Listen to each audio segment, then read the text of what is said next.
This is Revathi. Welcome back to అందమైన కథల పొదిరిల్లు. నా మనసంతా నీవై. Episode number 326. కళ్యాణ్కి మైథిలికి వచ్చిన కష్టం ఎలా తీరుతుంది? కథలోకి వెళ్ళబోయే ముందు దయచేసి వీడియోకి ఒక లైక్ ఇవ్వండి, అలాగే హైప్ ఇచ్చి వీడియోని సపోర్ట్ చేయండి. ఇలాంటి ఇంట్రెస్టింగ్ స్టోరీస్ కోసం మన 2 ఛానల్స్ని సబ్స్క్రైబ్ చేసుకోండి. ఇక కథలోకి వెళ్ళిపోదాం.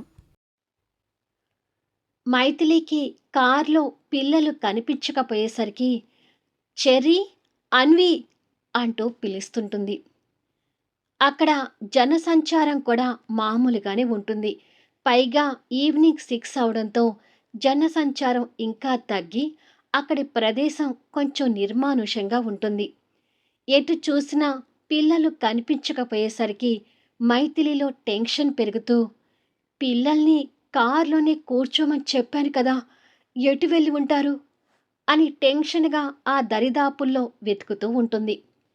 పిల్లలు కనపడకపోవడంతో క్షణం క్షణం మైథిలికి టెన్షన్ పెరుగుతూ, పిల్లలు ముగ్గురు ఏమైపోయారు అని అనుకొని కారులో వెళ్తూ పిల్లల్ని వెతకాలి అనే ఉద్దేశంతో కార్ దగ్గరికి వచ్చి డ్రైవింగ్ సీట్ వైపు డోర్ తీసేసరికి డ్రైవింగ్ సీట్ మీద ఒక లెటర్ ఉంటుంది. ఏమై ఉంటుంది ఈ లెటర్ అని అనుకొని తీసి ఓపెన్ చేసి చూసేసరికి ఈ ముగ్గురి పిల్లలు కిడ్నాప్కి గురయ్యారు అని ఉంటుంది. కిడ్నాప్ అనగానే మైథిలి కళ్ళల్లో భయంతో కన్నీళ్లు నిండిపోయి చేతిలో ఉన్న పేపర్ని జారవిడుస్తుంది. ఇంతలో కళ్యాణ్ నవ్వుతూ తన వెనుకగా వచ్చి ఎనిమి అని పిలుస్తాడు. కళ్ళల్లో నీళ్లు నిండి ఉన్న మైథిలి ఆ పిలుపుతో కళ్యాణ్ వైపు తిరిగి చూస్తుంది. మొదట్నుంచి కూడా ఎనిమి కళ్ళలో ఒకరి కారణంగా వచ్చే కన్నీళ్లు భరించలేని కళ్యాణ్ ఆ కన్నీళ్లు చూడగానే నవ్వుతూ ఉన్న మొహం కాస్త సీరియస్గా మారిపోతుంటుంది. నీ కళ్ళల్లో కన్నీళ్ళేంటి ఎనిమి? ఆ కన్నీళ్లకు ఎవరు కారణం అంటూ గట్టిగా అడుగుతాడు. మైథిలి చెప్పలేక ఏడుస్తుంటే, నిన్నే ఎనిమి, ఎందుకు ఏడుస్తున్నావు అంటూ తన 2 భుజాలు పట్టుకొని ఇంకాస్త గట్టిగా అడిగి, పిల్లల కోసం చూస్తూ పిల్లలు ఎక్కడా అని అడుగుతాడు.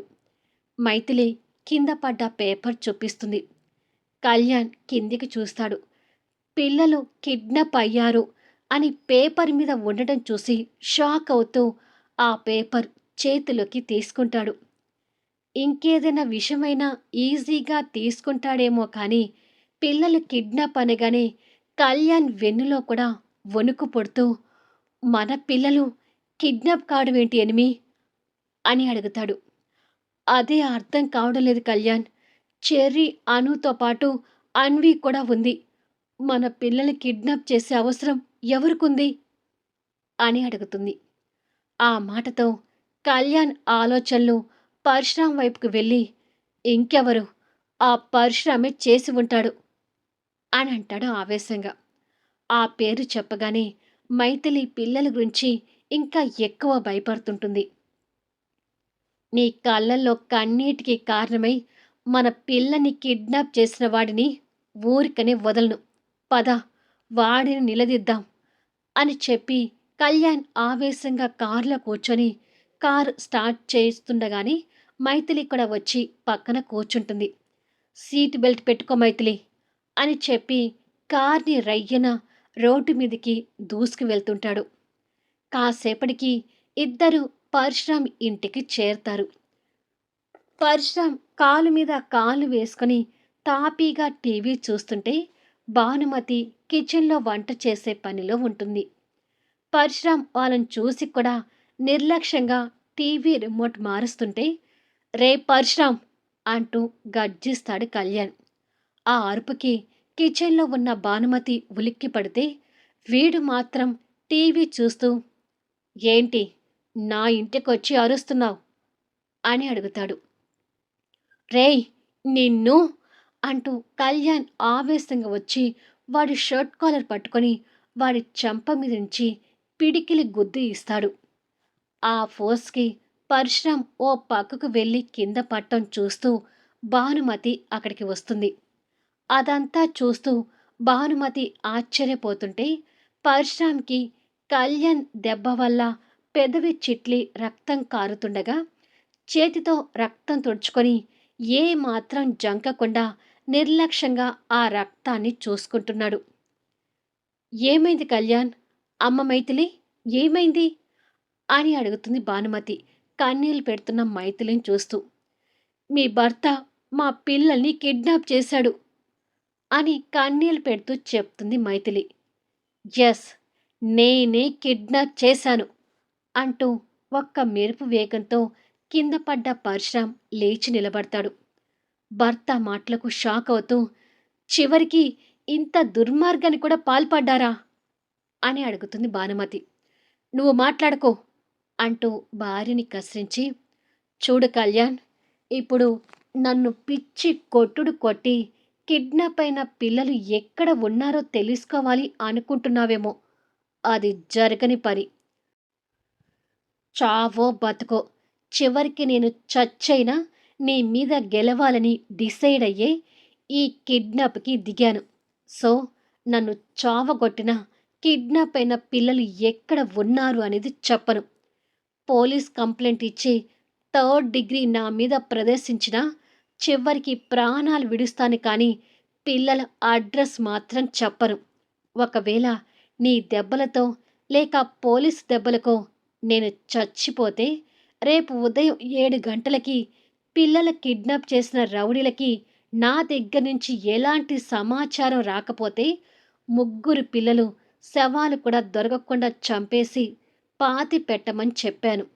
సో ఇప్పుడు నన్ను ఎంత కొట్టినా చావటానికి సిద్ధపడతాను, కానీ నా నోటి నుంచి పిల్లలు ఎక్కడ ఉన్నారనేది నిజం చెప్పించలేవు.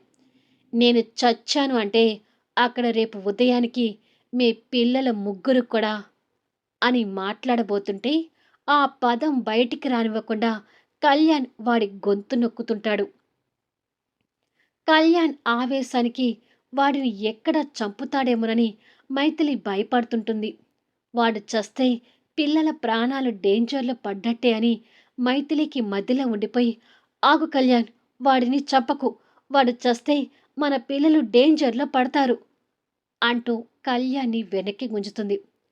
భర్త చేసే దుర్మార్గానికి భానుమతి అసహ్యంగా భర్త వైపు చూస్తుంటే వాడు నొక్కిన గొంతుని పట్టుకొని ఊపిరి పీల్చుకోవడానికి ఇబ్బంది పడుతూ, నన్ను చంపుకుంటే చంపుకో కళ్యాణ్, చచ్చిపోయి నీ మీద గెలుస్తాను అంటూ రాక్షసంగా నవ్వుతుంటాడు. అంత మొండికి దిగిన వాణ్ణి ఎలా హ్యాండిల్ చేయాలో ఆ క్షణం కళ్యాణ్కి కూడా అర్థం కావడం లేదు. అసలు మా పిల్లల్ని ఎందుకు కిడ్నాప్ చేశారు? మీకేం కావాలి అని అడుగుతుంది మైథిలి.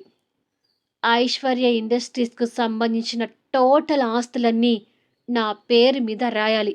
అప్పుడే మీ పిల్లలు ముగ్గురు క్షేమంగా మీ దగ్గరికి చేరతారు అని అంటాడు. అది విని మైథిలి కళ్యాణ్ నిర్ఘాంతపోతుంటారు. భానుమతి కన్నీళ్ళు పెడుతూ, ఇంకా ఎన్ని పాపాలు మూట కట్టుకుంటారు?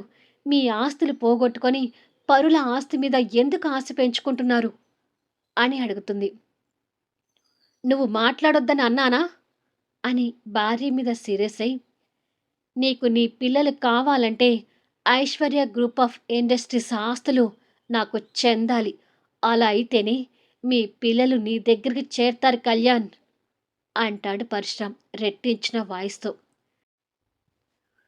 ఐశ్వర్య గ్రూప్ ఆఫ్ ఇండస్ట్రీస్ ఆస్తులన్నీ నా పేరు మీదే ఉన్నాయి. ఆస్తులన్నీ నేను రాసిస్తాను. దయచేసి నా పిల్లలకి ఎలాంటి హాని చేయకు అని అంటుంది మైథిలి. ఆగు మైథిలి, నువ్వేమీ మాట్లాడకు అంటాడు కళ్యాణ్. పిల్లల ప్రాణాలు రిస్కులో ఉంటే మాట్లాడక అంటావేంటి కళ్యాణ్ అని అంటుంది మైథిలి భయపడుతూ. కళ్యాణ్ పరశురాంని కోపంగా చూస్తూ, వీడు పెట్టుకుంది నా కొడుకుతో, అన్వికి అనుకి చెర్రీ తోడుగా ఉన్నాడు, పిల్లలకి ఏమీ కాదు అంటాడు కొడుకు మీద నమ్మకంతో. కళ్యాణ్ నుంచి అలాంటి మాటలు వస్తాయని ఎక్స్పెక్ట్ చేయని పరశురాం నిర్ఘాంతపోతుంటే మైథిలి మాత్రం పిల్లల గురించి భయపడుతుంటుంది. అదంతా చెట్లు నిండిన ఒక అడవి ప్రాంతంలా ఉంటుంది. ఆ అడవిలో ఒక పాడుపడిన ఒక పాత ఇల్లు. ఆ ఇంట్లో ఒక రూమ్‌లో చెర్రీని, అన్వీని చైర్లకి కట్టేసి ఉంచుతారు. అను పాప మాత్రం అక్కడ ఓ పట్టా మీద కూర్చొని తల్లిదండ్రులు కనపడని ఆ కొత్త ప్రదేశాన్ని, కట్టేసి ఉన్న వాళ్ళిద్దరిని చూసి భయంతో ఏడుస్తుంటుంది. పైగా వాళ్ళ కిడ్నాప్ అయ్యి చాలాసేపు అయ్యేసరికి ఆ పసిదానికి ఆకలి కూడా అవుతుంటుంది. అక్కడ కరెంటు సౌకర్యం కూడా లేదు. దీపాల మధ్యలో కనిపిస్తుంటారు.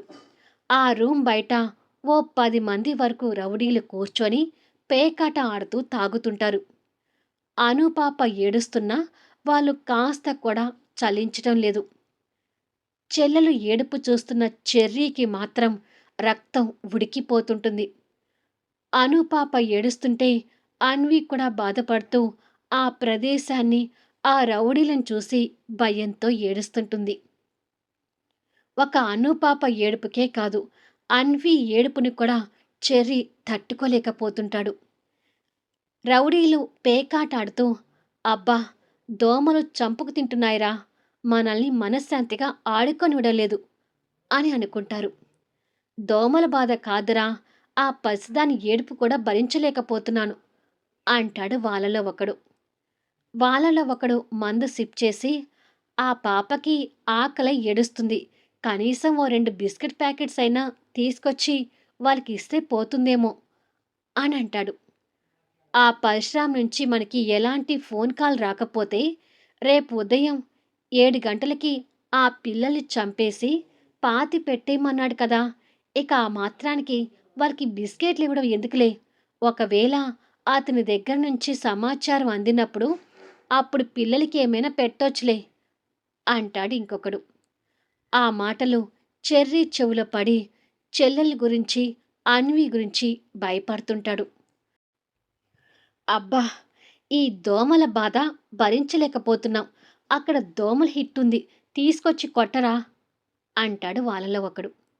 అలాగే అని చెప్పి లేస్తాడు. విషయం తెలుసుకున్న గ్రూప్ మొత్తం జెస్సీ, ఈశ్వర్‌తో సహా పరశురాం ఇంటికి చేరతారు.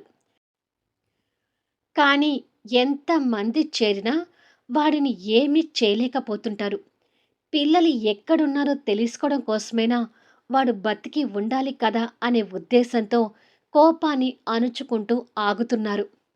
పరశురాం మాత్రం వాళ్ళ అందరి మీద గెలిచినట్టుగా కాలు మీద కాలు వేసుకొని సోఫాలో టీవీగా కూర్చున్నాడు. మైథిలి, సంచన భరించలేనట్టుగా కన్నీళ్లు పెడుతున్నా వాడికి కనికరం కలగడం లేదు. కళ్యాణ్ మాత్రం కొడుకుని నమ్ముకొని ధైర్యంతో ధీమాగా ఉన్నాడు. సంచన కన్నీళ్లు పెడుతుంటే అర్జున్ కూడా బాధపడుతూ భార్య వైపు చూస్తుంటాడు. ఇంకా వీడిని పోలీసులకి పట్టించకుండా ఆగటం ఎందుకు కళ్యాణ్ అంటాడు మోహన్ వాడి మీద కోపంతో. వాడు మొండికి తెగించాడని కళ్యాణ్కి అర్థమై, దానివల్ల ఉపయోగం లేదు మోహన్ అని అంటాడు. ఎస్, పోలీసులే కాదు, మీరందరూ చితక్కొట్టినా నేను చావటానికి సిద్ధం. నేను చస్తే ఏమవుతుందో సీన్ ఈ పాటికి మీ అందరికీ తెలిసి ఉండాలి అంటాడు పరశురాం ధైర్యంతో. వాడి ఫోన్ తీసుకుంటే పిల్లలు ఎక్కడ ఉన్నారో తెలుసుకోవచ్చు కదా అంటుంది శ్రేయ. ఈ తెలివితేటలు మీరు చేస్తారనే నాకు తెలిసే నా జాగ్రత్తలో నేను ఉన్నాను. ఆ రౌడీలతో కాలు మాట్లాడిన సిమ్ని ఎప్పుడో కాల్చి బూడిద చేశాను అంటాడు వాడు. వాడు పక్కా ప్లాన్‌తోనే ఉన్నాడని అందరికీ అర్థమవుతుంది. పసిబాబుని ఎత్తుకున్న జెస్సీ కూడా ఆ పిల్లల గురించి కంటతడి పెడుతూ, ప్లీజ్ నాన్న, ఇప్పుడు దాకా చేస్తున్న దుర్మార్గాలు చాలు. ఆ పిల్లల్ని పొట్టన పెట్టుకోవాలని చూడకు. దయచేసి ఆ పిల్లల్ని వదిలేయ్ అని వేడుకుంటుంది. ఎవ్వరి మాటలకు నేను లొంగిపోయే పరిస్థితిలో ఇప్పుడు లేను. గెలుపా చావా, చస్తూ కూడా గెలవాలని భీష్మించుకున్నాను అని అంటాడు. ఛీ! వీడసలు మనిషే కాదు అంటాడు ఈశ్వర్. మనిషిలా ఆలోచించేవాడే అయితే ఆస్తుల కోసం పసిపిల్లల్ని అడ్డు పెట్టుకుంటాడా అంటాడు సూర్య. వాడి దుర్మార్గానికి పాపని ఎత్తుకున్న క్రాంతికి కూడా ఆవేశంగా చూస్తుంటుంది. పిల్లలకి ఆకలి అవుతుండాలి కళ్యాణ్. వాళ్ళకి భోజనమైనా పెట్టారో లేదో, ఆ బుడ్డది ఈ టైంకి పాలు తాగుతుంది అని మైథిలి భరించలేనట్టుగా పిల్లల గురించి బాధపడుతుంటుంది. భోజనాల నా బొందన అలాంటి సీన్ ఏమీ లేదు. వాళ్ళు ఆకలితో పస్తులు ఉండాల్సిందే అంటాడు పరశురాం. ఆ మాటలకి కళ్యాణ్ మనసు చివుక్కుమంటూ, నా భార్య పిల్లలు కార్చే ప్రతి కన్నీటి బొట్టుకి వాళ్ళ ఆకల మంటకి రివెంజ్ తీర్చుకుంటాను పరశురాం అంటాడు ఆవేశంగా. ఆ పిల్లలు పైకి పోయాక నువ్వు నా మీద ఎంత రివెంజ్ తీర్చుకున్నా ఉపయోగం ఏమీ ఉండదులే అంటాడు పరశురాం. ఆ మాటలకు మైథిలి భయపడుతూ, ఆ ఆస్తులేవో రాసిద్దాం కళ్యాణ్, ప్లీజ్, నా పిల్లలు ప్రాణాలతో ఉండాలి అంటూ ఏడుస్తుంటుంది. అక్కడ నా అల్లుడు ఉండగా పిల్లలకి ఏమీ కాదమ్మా దద్దరిల్లినట్టుగా అరుస్తాడు అర్జున్. అర్జున్ నుండి వచ్చిన ఆ వాయిస్కి అందరూ అర్జున్ వైపు చూస్తారు. నా అల్లుడు సూదులు సిరంజులతో పుట్టిన హైబ్రిడ్ రకమైన నాటు సరుకు కంటే మించినవాడు. పోయి పోయి ఈ పరశురాం మెంటలోడి కొడుకుతో పెట్టుకున్నాడు. ఆ హైబ్రిడ్ రకంతో పెట్టుకుంటే అక్కడ ఉన్న వాళ్ళందరూ అయిపోయినట్టే అంటాడు అర్జున్ అల్లుడి మీద పూర్తి నమ్మకంతో. మళ్ళీ నెక్స్ట్ ఎపిసోడ్లో చూద్దాం. మామ నమ్మకాన్ని చెర్రీ ఎలా నిలబెట్టుకుంటాడో, చెల్లెల్ని అన్విని ఎలా కాపాడుకుంటాడో తెలియాలి అంటే నెక్స్ట్ వీడియో చూడాల్సిందే.